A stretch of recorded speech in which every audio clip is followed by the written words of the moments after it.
Class এবং object নিয়ে আমরা আলোচনা করতেছি। তাহলে ক্লাসের ভিতরে আমরা ইমেইলটা দিয়ে দিচ্ছি ashad@gmail.com। ঠিক আছে, আর কিছু দেওয়া বাকি ছিল, মানে আমার মনে পড়তেছে না।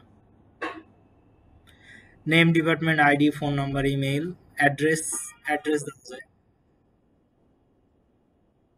Institute address. সুপ্রভাত। তারপরে ইনস্টিটিউট নেম, আপনি যা ইচ্ছা দিতে পারেন। ঠিক আছে,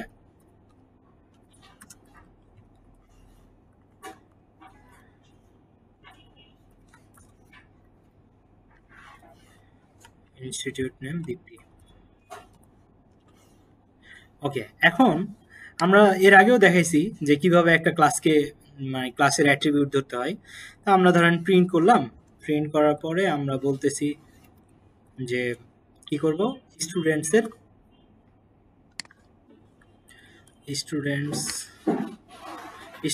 ভিতরে কাকে, নেম, ডিপার্টমেন্ট, আইডি এগুলোকে আমরা নিব। ঠিক আছে, তাহলে ডট নেম। ঠিক আছে, এরপরে কমা দিয়ে আমরা চাইলে আরো নিতে পারি, তো মাঝে স্ট্রিংও অ্যাড করতে পারি। ঠিক আছে, দি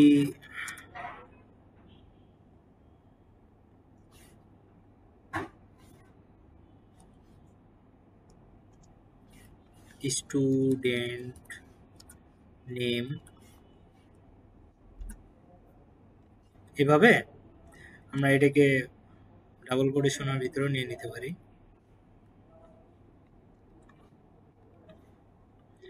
এরপরে কমা দিয়ে বললাম এটা, এরপরে আবার ডাবল কোটেশনের ভিতরে বললাম অ্যান্ড ইজ, এবং অ্যান্ডের আগে একটা স্পেস দিবেন, না হলে আবার নেমের সাথে অ্যাড হয়ে যাবে। ঠিক আছে, and his department, DEPARTMENT, department is, comma দিয়ে আপনি স্টুডেন্টস ডট ডেপ, মানে যে নাম দেওয়া আছে। ঠিক আছে, এরপরে কমা দিয়ে বললেন অ্যান্ড আইডি, ডিপার্টমেন্ট এটা, and ID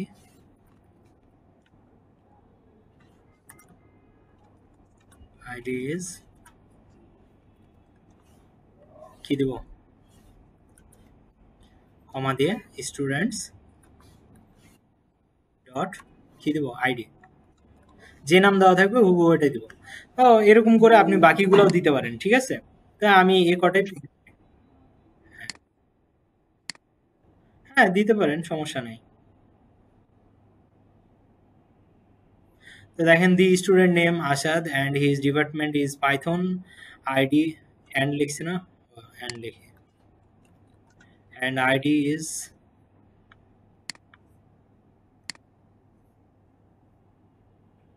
and ID is 1। ঠিক আছে, এভাবে করে যা আছে কমা কমা দিয়ে লিখে দিতে পারি। আপনি চাইলে স্ট্রিং অ্যাড করতেও পারেন, না হলেও বাকিগুলা দিয়ে দিতে পারেন। ঠিক আছে, স্টুডেন্টস ডট আরও কি দিব, আচ্ছা এটাকে ওয়াল্টার জেড দিলে আপনার হচ্ছে লেখাগুলা নিচে নিচে চলে আসবে। ঠিক আছে, Walter Z, students dot phone number. ঠিক আছে, কমা students dot email,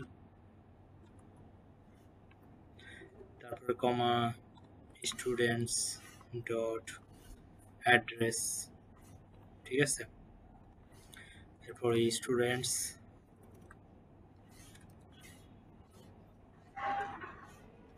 dot institute name, তাই তো। তো এগুলো দিয়ে দিলাম। তো এখন যদি আমি রান করি সবই চলে আসবে। ঠিক আছে, তাহলে ওইখানে যা যা ছিল সব চলে আসছে না। তাহলে আমরা এইভাবে একটা স্টুডেন্টের ভিতরে ইন্ডিভিজুয়াল যদি কিছু থাকে সেটাকে আমরা প্রিন্ট করলাম। কিন্তু এখন সবার জন্য যদি হচ্ছে, মানে সবাইকে যদি আমার ফিল আপ করা ফর্মটা দেই, তাহলে কি আসলে মানে জিনিসটা কি ঠিক হবে? তো তাহলে তো ওটাকে কেটে কুটে আবার আপডেট করতে হবে, তাই না? তো এখানেও কেটে কুটে আপডেট করা যায় কিভাবে? আমরা এভাবে বলতে পারি যে students dot name equal to, আমরা এখন একজন স্টুডেন্টের নাম দেব, বলেন আপনাদের মধ্যে কার নাম দেব? আচ্ছা, সাগর সাহেবের নাম দিলাম, ঠিক আছে। তো এখন যদি আমি রান করি তাহলে বলবে সাগর,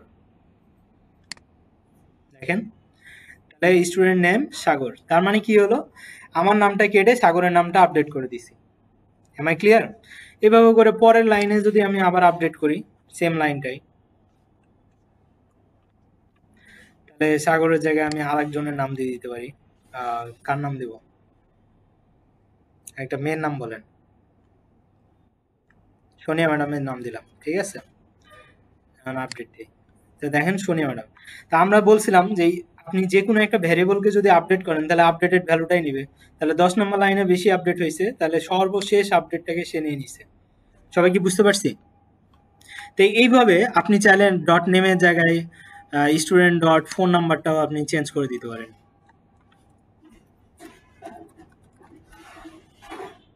ডট ফোন নাম্বার, ঠিক আছে। তো ফোন নাম্বারে আপনি যেহেতু স্ট্রিংয়ে নিছেন, চাইলে আপনি স্ট্রিংয়েও নিতে পারেন, আপনি চাইলে এখানে ফোন নাম্বার একেবারে ডিরেক্ট দিতে পারেন, ঠিক আছে। কিন্তু ফোন নাম্বার ডিরেক্ট যদি দেন তাহলে জিরোটা আগে আসবে না, ঠিক আছে। তো জিরো দেখি আসে কিনা, 01790, হিরোর তো সমস্যা নেই। তাহলে বুঝতে পারছেন যে এটা কেন স্ট্রিংয়ে নিয়ে আসছি।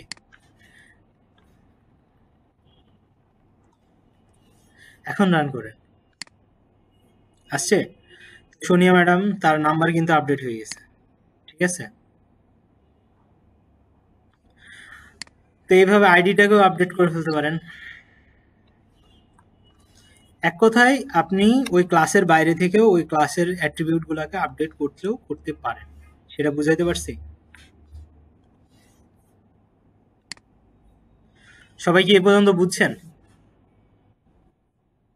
তো আমরা কি করব, ড্যাফোডিল ইন্টারন্যাশনাল ইউনিভার্সিটির যত স্টুডেন্ট আছে সবার ডেটাগুলো আমরা আমাদের ডেটাবেজে রাখবো বা আমরা আলাদাভাবে রাখবো। তো কি করতে হবে, তাদের সবার জন্য যে ডেটাগুলো নিব সেটার একটা স্ট্রাকচার বানাবো। যেমন প্রত্যেকজনের নাম থাকবে, ডিপার্টমেন্ট থাকবে, আইডি থাকবে, ফোন নাম্বার, ইমেইল অ্যাড্রেস, তারপরে কি ইনস্টিটিউট নেম, এরপরে প্রোফাইল পিকচারও থাকতে পারে, ঠিক আছে, আরো অনেক কিছু থাকতে পারে। তো যেহেতু আমার এখানে পিকচার রাখার কোনো ওয়ে নাই, সো আমি পিকচার রাখলাম না, ঠিক আছে। তো তাহলে এই যে অ্যাট্রিবিউট গুলা এগুলো সবার জন্য সেম। এইটা আর আমাদের যে ইনস্টিটিউশনে গেলে আমাদেরকে যে একটা ফর্ম দেয় ওই ফর্মটা কিন্তু সেম, বুঝতে পারছি। এই জন্য এটা ফর্মের সাথে তুলনা করছি, বাট এটা কিন্তু ফর্ম না, এটাকে বলা হয় অ্যাট্রিবিউট, ঠিক আছে। এবং কার অ্যাট্রিবিউট, যেই নামে ক্লাসটা থাকবে সেই ক্লাসের অ্যাট্রিবিউট। ক্লিয়ার সবাই? তাহলে আমাকে যদি ওই ক্লাসের বাইরে ওই জিনিসটাকে অ্যাক্সেস করতে হয় তাহলে কি করতে হবে, স্টুডেন্টস ডট দিয়ে ওটাকে লিখতে হবে। তাহলে স্টুডেন্টস ডট দিয়ে কি করব, আমার যেই ইনফরমেশনটা লাগবে বা যার হচ্ছে ইনফরমেশন আপডেট করতে চাই সেই অ্যাট্রিবিউটটাকে দিব। যেমন আমি নেমটাকে করব, তাহলে আমার কি করতে হবে, নেম অ্যাসাইন সাইন, তারপরে আমি যে কোনো একটা ভ্যালু যদি আমি দিতে চাই সেটা দিতে পারবো। এখন আমি এখানে আসা স্ট্রিং, আমি যে স্ট্রিংই দিতে হবে ব্যাপারটা এমন না, আমি চাইলে এখানে নাম্বারও রাখতে পারি। আমার নাম হচ্ছে 0007, ঠিক আছে। কিন্তু এখানে তো 00 সাপোর্ট করে না, তাহলে আমি একটু উল্টা দিকে দিই 700, ঠিক আছে। বুঝতে পারছি? আমি যদি এটাকে প্রিন্ট করি, প্রিন্ট, এবং এটাকে যদি পুরোটা কপি করে নিয়ে এসে প্রিন্ট করি তাহলে দেখবেন আমার নাম কিন্তু আপডেট হয়ে নাম্বারে কনভার্ট হয়ে গেছে, ঠিক আছে। তাহলে আপনাদের যে এই কনসেপ্টটা থাকতে পারে যে আমি এখানে স্ট্রিং দিছি মানে এখানেও স্ট্রিং দিতে হবে, ব্যাপারটা এমন না, ঠিক আছে। আপনি চাইলে এটাকে কি করতে পারেন, আপডেট করে অন্য কিছু বানাইতে পারেন, সেটা আপনার ব্যাপার, ঠিক আছে। তাহলে আমরা ক্লাসের ভিতরে কারো কোনো কিছু যদি ইনহেরিট করতে চাই বা অ্যাক্সেস করতে চাই তাহলে আমাকে কি করতে হবে, ওই ক্লাসের নাম দিতে হবে, ডট দিয়ে ওই অ্যাট্রিবিউটের নাম দিলে আমাকে প্রিন্ট করবে। বাট এখন আমি কি করব, এইভাবে করব না, আমাকে অবজেক্ট বানায় কাজ করতে হবে। তা অবজেক্ট জিনিসটা কি সেটা এখন আর একটু ভালোভাবে বুঝাই। তো তাহলে আমরা চাইলে এটাকে আপডেট করতে পারি, এই তো।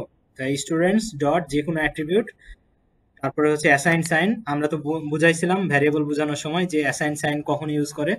সো এটা একটা ভ্যারিয়েবলের মতো কাজ করতেছে, বাট এখানে নাম হচ্ছে অ্যাট্রিবিউট, ঠিক আছে? কিন্তু এটা আলটিমেটলি একটা ভ্যারিয়েবল।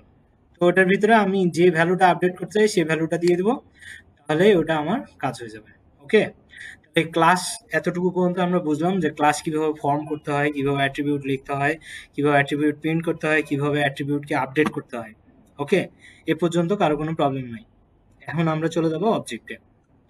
অবজেক্ট বানানোর নিয়ম হচ্ছে আমরা যে ক্লাসের কোনো একটা জিনিস, আহ, আগে অবজেক্ট জিনিসটা কি সেটা বোঝায়। তো অবজেক্ট হচ্ছে স্টুডেন্টস তো সবাই।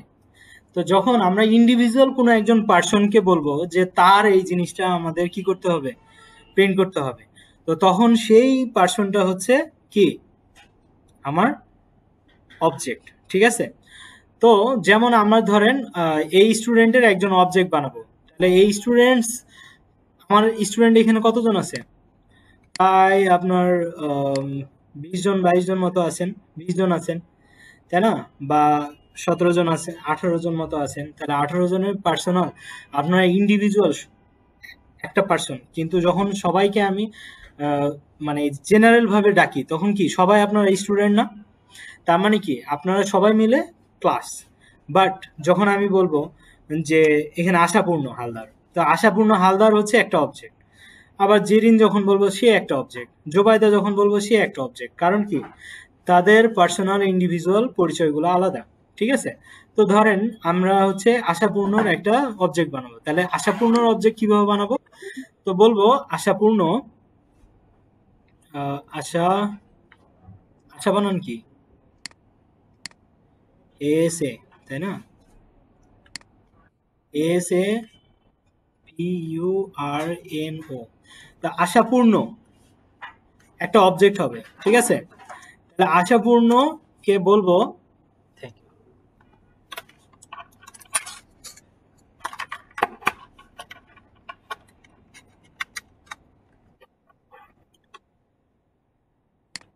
ওকে, আশাপূর্ণকে বলবো যে আশাপূর্ণ কি করবে, এই স্টুডেন্টস কে কপি করে এনে তার ভিতরে রেখে দিবে, ঠিক আছে?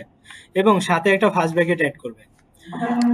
তো এই যে ফার্স্ট ব্র্যাকেটটা অ্যাড করলে এটাকে বলা হয় কনস্ট্রাক্টর। একটু এখানে লিখে রাখি, এটা নেক্সটে বুঝাবো কনস্ট্রাক্টর কি জিনিস। কনস্ট্রাক্টর, ঠিক আছে? আবার পাইথনে এই কনস্ট্রাক্টরকে বলা হয় initial, in it, in it বা ইনিশিয়াল মেথড, ঠিক আছে? তো এটুকু মনে রাখবেন, এই কনস্ট্রাক্টরটা সব ল্যাঙ্গুয়েজে বলে, পাইথনে এটাকে ইনইট বলে। বুঝাতে পারছি? ওকে, তো আপনি কি করছেন, এখানে একটা নতুন জিনিস অ্যাড করছেন আশাপূর্ণর ভিতরে, ক্লাসটাকে ঠিকই এনে দিছেন, সাথে কি করছেন একটা ফার্স্ট ব্র্যাকেট অ্যাড করে দিছেন। ফার্স্ট ব্র্যাকেটকে আমরা কি বলি, প্যারেনথিসিস, তাই না? তো একটা প্যারেনথিসিস অ্যাড করে দিলাম। এটার মানে হচ্ছে আশাপূর্ণর ভিতরে এখন সব অ্যাট্রিবিউট আছে, এই অ্যাট্রিবিউট গুলো সব আছে। এখন যদি আপনি স্টুডেন্টস এর জায়গায় বলেন আশাপূর্ণ, ঠিক আছে, আশাপূর্ণ ডট নেম, তাহলে দেখবেন আশাপূর্ণর নাম হচ্ছে 7,000 দেখাচ্ছে, ঠিক আছে না? কিন্তু আশাপূর্ণর নাম কি 7,000? তাহলে আশাপূর্ণর নাম তো আলাদা। তাহলে আমরা বলবো কি Ashapurna dot name equal to কি দিব, আশা পূর্ণ হালদার। এখানে কিন্তু খুবই ইম্পর্টেন্ট জিনিস, ঠিক আছে? আমি এগুলো কপি করি।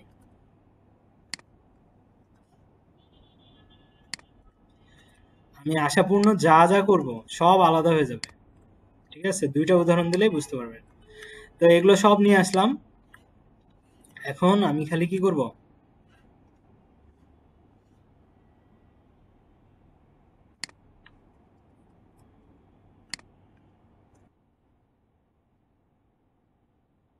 একটু পরে করেন।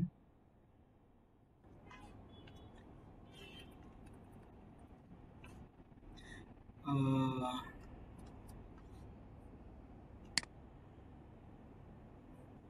আচ্ছা, আশাপূর্ণ আছে। এখন আমরা কি করব, আশাপূর্ণকে 1 2 3 4 5 6 যা আছে সব আমি আর নতুন করে দিব, ঠিক আছে। তাহলে অল্টার শিফট ওপরেরটা যদি দেন তাহলে সবগুলো কপি হয়ে যাবে, ঠিক আছে। তাহলে 1 2 3 4 5 6 7টা হয়ে গেছে। এখন আমরা কি করব, এগুলো সব কপি করব। 1 2 3 4 5 6, 6টা আছে তো 7টা করছি, তো 7টার দরকার নাই। এখন আমি সবগুলো কপি করছি, এখন আপনি খালি কি করবেন, এই যে উইন্ডোজ বাটন ভি দিলে সবগুলো চলে আসবে, ঠিক আছে। ডিপার্টমেন্ট ইকুয়াল সামথিং দিব, এরপরে আপনার আইডি, ঠিক আছে। এরপর আমরা কি দিব, আইডির পরে ফোন নাম্বার, ঠিক আছে। এরপরে ইমেল, এরপরে অ্যাড্রেস, এরপরে ইনস্টিটিউট নেম, ঠিক আছে। আর পরেরটা লাগবে না। এখন দেখেন আমি অবজেক্টের আলাদা আলাদা ভ্যালু চেঞ্জ করে দিচ্ছি। আশাপূর্ণ হালদার, তারপরে হচ্ছে তার ডিপার্টমেন্ট পাইথন, তার আইডি ধরো 3 করে দিলাম, এরপরে ফোন নাম্বার দিয়ে দিলাম 01 সামথিং, ঠিক আছে। যদিও সে বলতে চাবে কিনা,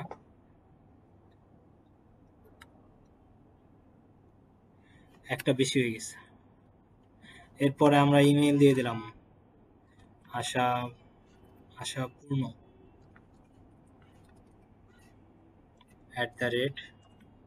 @gmail.com, ঠিক আছে। এরপরে আমরা অ্যাড্রেস দিলাম। অ্যাড্রেস কোথায় তোমার আছে আশাপূর্ণ?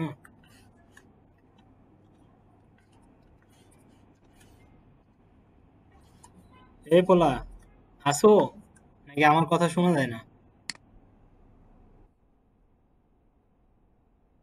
হ্যাঁ আশাপূর্ণ, নিশ্চিত খাইতে গেছে। আচ্ছা যাই হোক, তার অ্যাড্রেস দিলাম হচ্ছে উত্তরা, ঠিক আছে।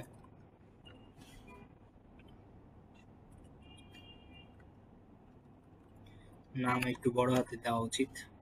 এখন যদি আমি আশাপূর্ণ নাম, এরপরে ধরো এগুলো আবার কপি করি, ডিপার্টমেন্ট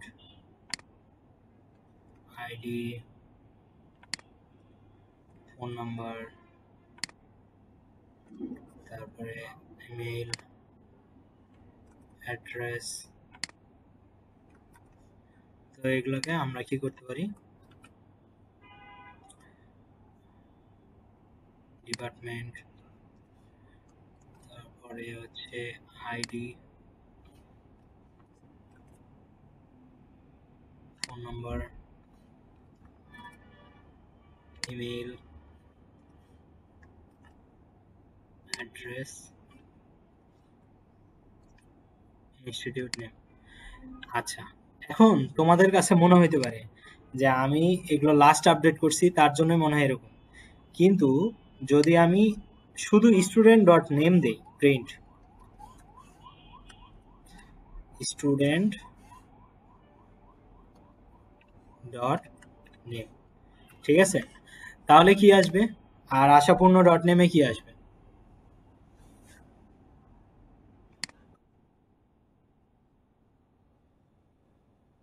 7,000, হ্যাঁ 7,000 আসবে, আর আশাপূর্ণ সব আসবে, তাই তো। তাহলে এখন প্রিন্ট করে দিই। আচ্ছা, তাহলে 7,000 আসলো, কারণ স্টুডেন্ট ডট নেমের ভিতরে আমার 7,000 আছে, বাট আমি যদি এটা কেটে দেই তাহলে কি আসবে? আশাদ আসবে, ঠিক আছে। কারণ কি, ভিতরে আশাদ আছে। তাহলে দেখো আশাদ আসছে, কিন্তু আশাপূর্ণ হালদারের কিন্তু সবই আলাদা আলাদা আসতেছে। Ashapurna Haldar Python department 3 number roll বা ID, phone number Ashapurna dot com, এটা বুঝতে পারছি।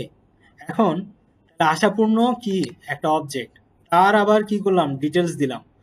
আবার চাইলে আমি সবগুলাই কি করতে পারি, আরেকজনের নামেও বানাইতে পারি সেম। ঠিক আছে, তো তাহলে এখন আমি কার কার নাম দেব বলেন তো? নাম চুজ করা খুব কঠিন। একজনকে যদি বলি তাহলে আরেকজন বলবে আমার নাম নিল না। যাদের নাম নিয়ে নিছি তারা বাদ। রাহাত ভাই, তাই তো? আচ্ছা রাহাত, তাহলে রাহাত, রাহাত বানান ঠিক আছে না? রাহাত, ডি না টি? আচ্ছা, তো তাহলে আমরা সেম ভাবে রাহাতকে অবজেক্ট বানাবো। তাহলে রাহাতকে অবজেক্ট বানানোর নিয়ম কি? জাস্ট স্টুডেন্ট ফার্স্ট ব্র্যাকেটটাকে কপি করে নিয়ে আসবো। ঠিক আছে, বাস দিয়ে দিলাম। এখন কি করব, জাস্ট রাহাতকে আশাপূর্ণ জায়গায় কি করব, আচ্ছা এটাকে আমরা কি করতে পারি, অল্টার দিয়ে দিয়ে ইয়া করতে পারি।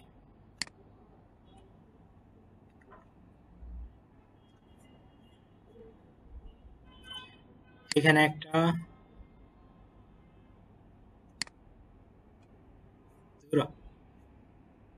সিলেক্ট করতে চাই, alter, alter, alter, alter, alter ধরে এগুলোকে ইয়া করলে একসাথে এগুলো কেটে যাবে। ঠিক আছে, এখন কন্ট্রোল ভি দিলে সবগুলো।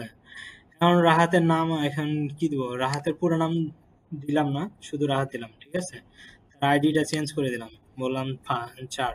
ঠিক আছে, ফোন নাম্বার ধরো 2-1 ডিজিট বাদ দিই।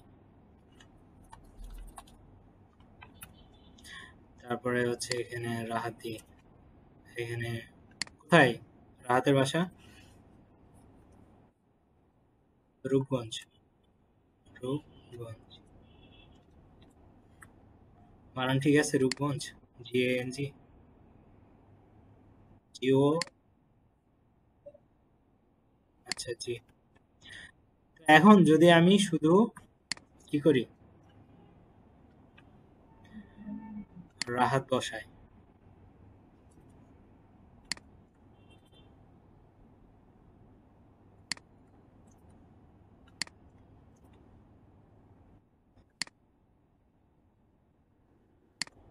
কোথায়? আমি দুটাই প্রিন্ট করতেছি, মানে তিনটাই প্রিন্ট করতেছি। দেখো, স্টুডেন্ট ডট নেমও, Ashapurna dot name, Rahat dot name, তিনটাই আসবে। ঠিক আছে, এখন রান করি। তো দেখো, এটা হচ্ছে ক্লাসের নাম, স্টুডেন্টস ডট নেম। তাহলে students, direct students dot name হলে আসাদ, আশাপূর্ণ ডট নেম হলে আশাপূর্ণ হালদার, আবার রাহাত ডট নেম হলে রাহাত। ঠিক আছে, তার মানে সে অবজেক্ট অনুযায়ী সব ডাটাগুলোকে আলাদা আলাদা করে স্টোর করতেছে। সবাই কি বুঝতে পারছেন? তার মানে অবজেক্ট কিভাবে ক্রিয়েট করতে হয়, অবজেক্টের ভ্যালু কিভাবে চেঞ্জ করতে হয়।